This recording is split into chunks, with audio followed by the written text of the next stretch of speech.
एक कमरे में काली और गोरी बहू की सुहाग रात।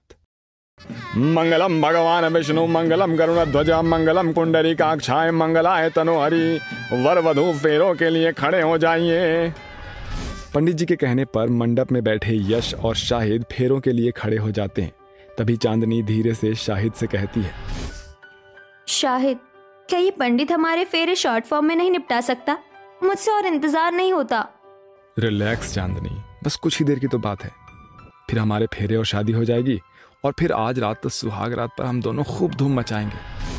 जहां एक तरफ शाहिद और चांदनी अपनी सुहाग रात को लेकर बहुत ज्यादा एक्साइटेड होते हैं, तो वहीं पर यश और आरती का भी कुछ ऐसा ही हाल था।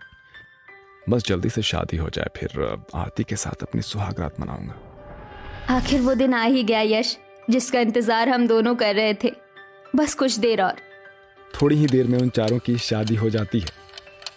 शादी संपन्न हुई, आप चारों अपने बड़ों का आशीर्वाद ले सकते हैं। अबे यार, ये पंडित शादीदार का बच्चा एक के बाद एक चीजें बढ़ाए जा रहा है। सासू माँ, मैं अभी आती हूँ पंडित जी को शगुन देकर। पंडित जी, आप जरा साइड में आइए। हाँ बेटी। पंडित जी, हमारी शादी हो गई है। अब एक एक रस्म बढ़कर क्यों दिमाग की दही किए जा रहे हो? घर पर आपकी पंडिताइन दूध का लोटा लेकर आपका इंतजार कर रही होगी। चलिए फूटिए अब। इसके बाद पंडित वहां से चला जाता है। चांदनी बहू, ये पंडित जी इस तरह से अचानक क्यों चले गए? उनके अंदर का रोमांस जाग गया था। मेरा मतलब है माँ जी, रात बहुत हो गई थी ना, इसलिए चले गए। अब हम भी घर चलते हैं। इसके बाद संगीता अपने पति राजेश और दोनों बहू और बेटों के साथ घर चले आते हैं, जहां संगीता अपनी काली बहू को अनदेखा करके अपनी गोरी बहू का गृह प्रवेश कराती है। चांदनी बहू, इस कलश को अपने सीधे पैर से गिराकर अंदर आ जाओ। कलश गिराकर? जी सासू माँ। तुम्हारे ससुराल में तुम्हारा स्वागत है चांदनी बहू। अरे भाग्यवान, तुमने आरती बहू का गृह प्रवेश तो कराया ही नहीं। हाँ, उसका गृह प्रवेश तो करो। संगीता गुस्से से अपनी काली बहू का गृह प्रवेश करती है, क्योंकि संगीता इस शादी से जरा भी खुश नहीं थी, क्योंकि बड़े बेटे यश की शादी पति के पसंद से हुई थी। संगीता अपने घर में एक काली बहू नहीं चाहती थी, बल्कि चांदनी की तरह ही गोरी बहू लाना चाहती थी। गृह प्रवेश के बाद गोरी बहू नखरे करती हुई कहती है, सासू माँ, मैं बहुत ही ज्यादा थक गई हूँ। प्लीज आप जल्दी से मुझे मेरा कमरा बता दीजिए। हाँ माँ जी, आप मुझे भी मेरा कमरा दिखा दीजिए। ठीक है, आओ मैं तुम दोनों को तुम्हारा कमरा दिखा देती हूँ। ये रहा तुम दोनों का कमरा। अब से तुम दोनों को यहीं रहना है। एक ही कमरे में रहने की बात सुनकर चांदनी बुरी तरह से चिढ़कर कहती है, सासू माँ, आज ही हम दोनों की शादी हुई है और आज तो हमारी सुहाग रात है। हाँ हाँ, जानती हूँ चांदनी बहू, इसीलिए तो मैंने खास अपनी प्यारी गौरी बहू के लिए गद्देदार बेड लगवाया है, ताकि तुझे परेशानी ना हो। नो सासू माँ, आप समझ क्यों नहीं रही है? आप मुझे एक बात बताइए, क्या कभी आपने क्रिकेट के मैदान में एक साथ दोनों टीम की बैटिंग और बॉलिंग होते देखा है? नहीं ना? हाँ, मगर बहू, सुहाग रात के बीच में क्रिकेट कहाँ से टपक पड़ा। अच्छा, अब मैं जाती हूँ, तेरे ससुर जी आवाज लगा रहे हैं। मैं शाहिद के हाथों से दूध का ग्लास भिजवा देती हूँ। इस तरह से सास अपनी काली गोरी दोनों बहू को एक ही कमरा देती है, जहाँ गोरी बहू की सुहाग रात के लिए गद्देदार बेड लगा होता है और गुलाब के फूलों से सजा हुआ होता है। वहीं बेचारी काली बहू की सुहाग रात के लिए जमीन पर फटी चिटी चटाई बिछा देती है और एक बिस्तर वहां पर लगा देती है। थोड़ी ही देर में दोनों के पति कमरे में आते हैं और पर्दे के पीछे अपने अपने हिस्से में चले जाते हैं। तभी शाहिद रोमांटिक अंदाज में गाते हुए चांदनी के करीब आता है। चांदनी, ओ मेरी चांदनी, रंग भरे बादल में, तेरे मेरे नैनों के काजल में, मैंने मेरे दिल पे लिख दिया तेरा नाम। चांदनी, ओ मेरी चांदनी। मैं कहती हूँ चुप हो जाओ शाहिद, वरना इस सुहाग रात पर मैं तुम्हें शहीद कर दूंगी। बेबी, फेरों में तो तुम मेरे साथ रोमांस करने के लिए इतनी एक्साइटेड थी, पर अब क्या हो गया तुम्हें? तुम्हारी माँ ने मेरी सुहागरात की एक्साइटमेंट की माँ बहन कर दी। कितनी खुश थी मैं अपनी सुहागरात को लेकर, और देखो अब एक ही कमरे में हमारे साथ इस काली कलूटी को भी ठूस दिया। ऐसा नहीं कहते चांदनी बेबी, आरती भाभी मेरे भैया की पत्नी है, और फिर वो भी तो हमारे साथ एडजस्ट कर रहे हैं ना बेबी। अब गुस्सा थूक दो ना प्लीज, आज की रात खराब नहीं करना चाहिए। ये कहते हुए शाहिद अपनी गोरी घमंडी बीवी को मनाने लगता है। वहीं यश हिचकिचाते हुए आरती का हाथ अपने हाथ में लेकर कहता है, आरती, मैं जानता हूँ कि शादी को लेकर हर लड़की की आंखों में बहुत से सपने होते हैं, मगर वो क्या है ना कि हमारा घर ज़रा छोटा है, यहाँ बस 2 ही कमरे हैं, इसलिए हम दोनों भाई को मिलकर कमरा शेयर करना पड़ रहा है। कोई बात नहीं यश जी, अगर आप मेरे साथ हैं तो मैं कैसे भी कहीं भी रह लूंगी। इसके बाद आरती और यश अपनी सुहागरात मनाते हैं। तभी लाइट कट जाती है और चांदनी चिढ़कर शाहिद को सुनाने लगती है, भाड़ में गई सुहागरात, इस लाइट को भी अभी ही जाना था। अच्छे खासे मूड की माँ बहन कर दी। चलो उठो और मुझे पंखा करो। बेचारा शाहिद सारी रात अपनी पत्नी को पंखा करता रहता है। अगली सुबह आरती जल्दी सुबह उठकर ससुराल की साफ सफाई करके नाश्ता बनाकर लगाती है। तभी चांदनी भी आकर नाश्ता करती है। शाम को शाहिद चांदनी को चॉकलेट लाकर देता है। अले ले ले ले ले मेरा बाबू, अभी भी कुछ है? नहीं, मैं तो बहुत खुश हूँ। हा मेरे प्यारे नाशपति, ये मक्खन लगाना बंद करो और बताओगे क्या बात है? बेबी, मैं तुम्हारे लिए चॉकलेट लेकर आया हूँ, ये लो, खा लो, फिर हम गुल्लू गुल्लू करेंगे। माय डियर डिस्ट्रॉय हस्बैंड, तुम्हें क्या लगता है तुम्हारी इस एक चॉकलेट से तुम्हारी दाल गल जाएगी? मैं इस काली कलूटी के साथ इस एक कमरे में अपनी सुहागरात नहीं मनाऊंगी जब तक तुम दूसरा घर नहीं खरीद लेते। सुहागरात को लेकर चांदनी की शर्त आरती सुन लेती है। ऐसे ही वक्त बीतता है और फिर एक दिन सास कहती है, चांदनी बहू, अब जल्दी से मुझे दादी बना दे और अपने जैसे सुंदर सुंदर गोरे प्यारे प्यारे पोते पोती दे दे। सासू माँ, बच्चे कहीं से डाउनलोड होकर तो आएंगे नहीं। माचिस के डिब्बे जैसे एक 1.5 फुटिया जैसे कमरे में 2 बहू को ठूस दिया है, इसलिए मैंने अब तक आपके बेटे को खुद को छूने ही नहीं दिया, क्योंकि मैंने शाहिद के आगे शर्त रखी है। कैसी शर्त बहू? यही कि हम अलग हो जाए और किसी बड़े घर में अकेले रहें, जहां मैं और वो हो, सास ससुर की मचमच नहीं। अपनी गोरी बहू की ये शर्त सुनकर सास की आंखों में से आंसू आ जाते हैं। चांदनी, ये तुम कैसी बातें कर रही हो? तुम सिर्फ अपनी खुशी देख रही हो, मगर क्या शाहिद भाई अपने परिवार से अलग होकर खुश रह पाएंगे? परिवार से अलग होकर कोई भी खुश नहीं रह पाया है चांदनी।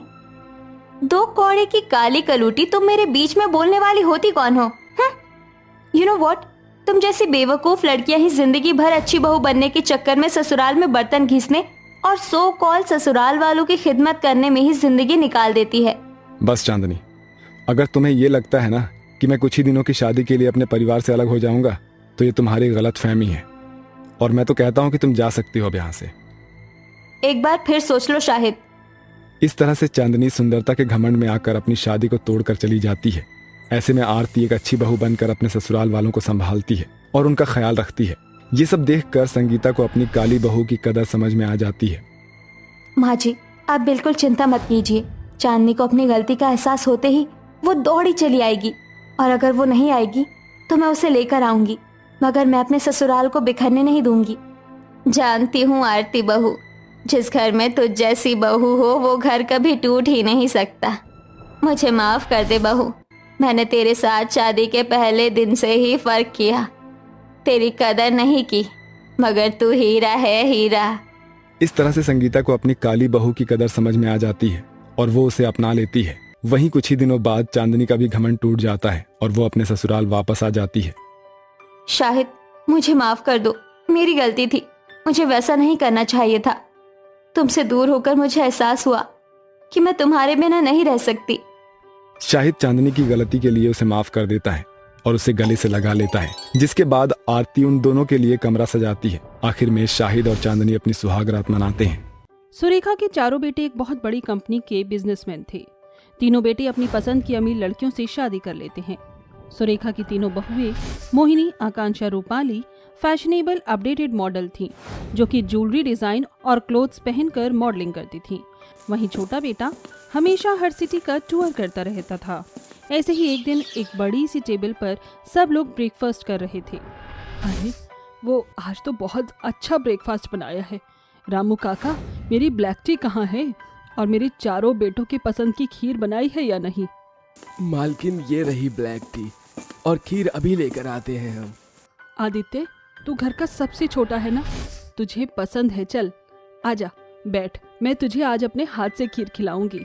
अरे नहीं माँ, मुझे लेट हो रहा है, आप तीनों भैया को खिला दीजिए, मुझे मनाली के लिए निकलना है। तो क्या देवर जी, आप फिर से घूमने जा रहे हैं? और 10 दिन बाद आएंगे। हाँ भाभी। अरे प्रीतम जी, आप ही कुछ कहिए देवर जी से। आपकी भी शादी हो जाएगी तो आपको भी बिजनेस संभालना आना चाहिए। भाभी मैं कुछ समय पहले बिजनेस ही संभालता था भैया के साथ, लेकिन मैं बोर हो चुका हूँ, इसलिए मैं ये ट्रिप करता हूँ और अब मैं जा रहा हूँ। आप सब खाना खा लीजिए।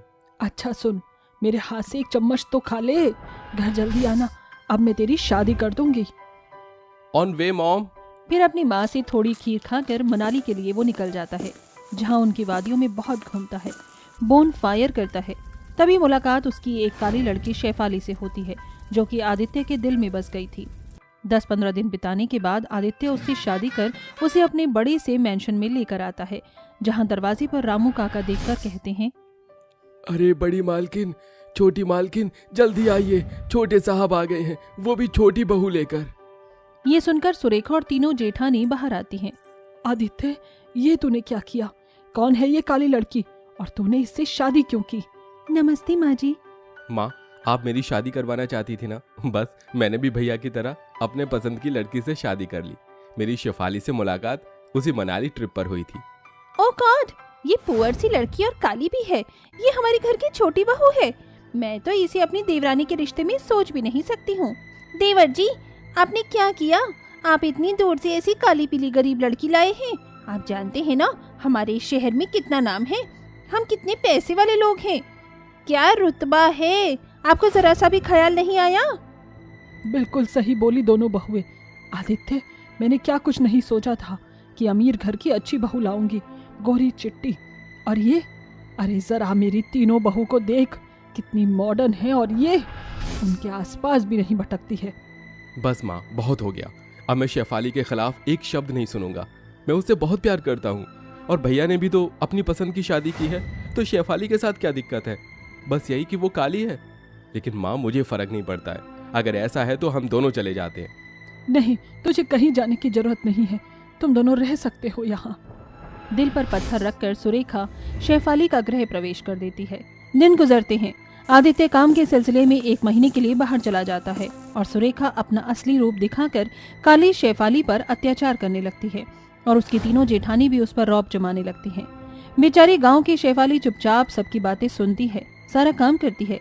ऐसे ही एक दिन आकांक्षा कहती है, अरे ओ कल्लू माई देवरानी, जरा इधर आना, आज मेरी पाँव में बहुत दर्द है, तो थोड़ा मसाज कर दो।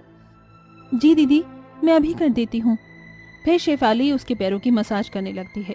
कुछ देर बाद शेफाली सबके लिए गोलगप्पे बना कर लाती है। माँ जी, ये लीजिए, गोलगप्पे खा लीजिए, मैंने सौंठ और खट्टी चटनी दोनों का पानी बनाया है। अरे वाह, ये सुनकर मेरे मुंह में तो पानी आ गया। पर इससे मेरी हेल्थ पर तो कोई असर नहीं होगा ना? अगले वीक मेरा मॉडलिंग कंपटीशन है। नहीं दीदी, मैंने हेल्दी वाले गोलगप्पे बनाए हैं। ओहो, इस काली कोयले की शक्ल देखकर तो मुझे बहुत बुरा लगता है। मनहूस कहीं की हमारे घर में आ गई। चल जा यहाँ से, खा लेंगे हम। सुरेखा की बात सुनकर शेफाली आंखों में आंसू लिए चली जाती है। मोहिनी, रूपाली, मुझे ये बिल्कुल पसंद नहीं है। इसको तंग करो जितना कर सकते हो, इसके सारे कपड़ों को ही जला दो। ठीक है माँ जी। ये सुनकर मोहिनी छुपकर शेफाली के कमरे में जाकर उसके एक एक कपड़े को अलमारी से निकाल कर जला देती है। जब शेफाली वापस आती है तो उसे अपने सारे कपड़े जले हुए दिखते हैं। हे भगवान, ये सब कैसे हो गया? अब मैं कल सुबह क्या पहनूंगी? मेरे सारे कपड़े जल गए। कोई बात नहीं, मुझे दर्जी का काम तो आता ही है। मैं आदित्य जी के दिए हुए पैसों से कुछ कपड़े खरीद लेती हूँ, उसी के ही ब्लाउज, पेटीकोट, साड़ी बना दूंगी। ऐसा कहकर शेफाली बाजार से सिलाई का सामान खरीद कर लाती है और फटाफट अपने लिए 50 जोड़ी सिल लेती है। अगले दिन पहनकर वो घर का काम करती है तो घमंडी सास और उसकी तीनों बहू देखकर हैरान हो जाती हैं। ये क्या मोहिनी बहू, तूने इसके कपड़े नहीं जलाए थे जो आज फिर ये पहन कर आ गई है? माँ जी, मैंने एक एक कपड़ा जला दिया था, पर शाम को मैंने इसे कुछ सिलते हुए देखा था। शायद इसने अपने लिए कपड़े सिले हैं, काली दर्जी कहीं की। जो भी कहो, सिलाई तो इसने अच्छी की है। देखो कितना अच्छा ब्लाउज है और साड़ी भी अच्छी लग रही है। कम नहीं है ये कलूटन। जो भी हो, अब मैं इसे अपने घर में नहीं देख सकती हूँ। अगले दिन गलती से शेफाली से एक फोटो फ्रेम टूट जाता है। मौके का फायदा उठाकर सुरेखा उसे भरी बरसात में घर से बेघर कर देती है। फिर भी शेफाली अगली सुबह तक बैठी रहती है। तभी सुरेखा की पड़ोसन उसे कंबल ला कर देती है। बेटी, तुम्हें बहुत ठंड लग रही होगी, कांप भी रही हो। मैंने देखा है तुम्हारे ससुराल वाले तुम्हारे साथ कैसा व्यवहार करते हैं। देखो, तुम्हारा पति जब आएगा मैं बता दूंगी। फिलहाल मेरे साथ दूसरे शहर में चलो, मैं ये जगह छोड़कर जा रही हूँ। तब तक तुम वहीं रह लेना और इन लोगों को तो इनके कर्मों का फल मिल ही जाएगा। शुक्रिया आंटी। फिर अवंतिका शेफाली को लखनऊ शहर ले जाती है। उसकी पसंद नापसंद पूछती है। उसके बनाए हुए कपड़े देखकर उसे फैशन डिजाइनिंग का कोर्स कराती है, जहां उसके दर्जी के काम में और निखार आ जाता है और वो बड़े बड़े लोगों के कपड़े डिजाइन करने लगती है। वहीं दूसरी ओर आदित्य घर पर शेफाली को न पाकर अपनी माँ से पूछता है, माँ मेरी पत्नी कहाँ है? कहीं आपने कुछ कर तो नहीं दिया? भला मैं तेरी काली पत्नी को कुछ क्यों कहूंगी? वो कल मुही हमारा मुंह काला करके भाग गई अपने किसी आशिक के साथ, वो भी पैसे चुराकर। देख लिया गरीब लोगों को अपने सर पर बिठाने का नतीजा। सुरेखा की बात सुनकर आदित्य टूट जाता है। 6 महीने बीत जाते हैं। तीनों गोरी बहुएं बहुत बड़े फैशन शो में रैंप वॉक कर रही थी। जैसे ही विनर का अनाउंसमेंट होता है तो स्टेज पर 2 जज आते हैं, जिनमें से एक शेफाली और अनुष थे। जज को देखकर सास और जेठानियों की सिट्टी पिट्टी गुल हो जाती है। ओह माय गॉड, ये मैं क्या देख रही हूँ? ये तो हमारी गरीब काली देवरानी है। इतनी बड़ी फैशन डिजाइनर कैसे बन गई? और ये तो जज भी है। वही तो मुझे समझ नहीं आ रहा है, हमने इसके साथ अच्छा नहीं किया था। देखो जो आज वो किस मुकाम पर पहुंच गई है। देखिए, मैं अभी मिस शेफाली के साथ विनर बताने आया हूँ, पर मैं चाहता हूँ शेफाली जी आप ही बताएं। Yes sure, thank you. So इस फैशन शो के रैंप वॉक विनर हैं मिस कनिका कपूर। अरे जेठानी जी, आप यहाँ कैसे हैं आप सब? हमें साइड में आकर बात कर लेनी चाहिए। शेफाली, हमें माफ कर दो, हम तीनों ने तुम्हारे साथ बहुत बदसलूकी की है। हाँ, हमें माफ कर दो। माँ जी की तरफ से भी हम माफी मांगते हैं। हम उन्हें समझाएंगे तो वापस घर चलो तुम। पता नहीं मैं वो सब भूल पाऊंगी भी या नहीं। इतने में बैकस्टेज पर आदित्य भी अपनी पत्नी को देखकर रो पड़ता है। शेफाली तुम यहाँ? तुम जानती हो मैंने तुम्हें कहाँ कहाँ ढूंढा, कहाँ चली गई थी मुझे छोड़कर। सच्चाई सुनेंगे तो आप यकीन नहीं कर पाएंगे कि माँ जी और जेठानी जी ने मेरे साथ क्या क्या किया। इसीलिए मैं यहाँ आ गई। क्या तुम्हारे साथ इतना सब हो गया और मैं बेखबर था? भाभी आप तो मुझे बता सकती थी ना, लेकिन आपने भी ऐसा ही किया। अब मैं शेफाली की आंखों में एक आंसू नहीं आने दूंगा, इसलिए आप माँ को खुद कह देना अब मैं वापस घर लौट के कभी नहीं आऊंगा। मैं और शेफाली एक नई दुनिया बनाएंगे। चलो शेफाली। ये कहकर आदित्य शेफाली को एक दूसरे शहर ले जाता है, जहाँ शेफाली अपने फैशन डिजाइनिंग से बड़े बड़े लोगों के डिजाइनर कपड़े बनाती है और उसके साथ खुशी खुशी रहती है। इस तरह एक गरीब दर्जी देवरानी बड़े मुकाम को हासिल करती है।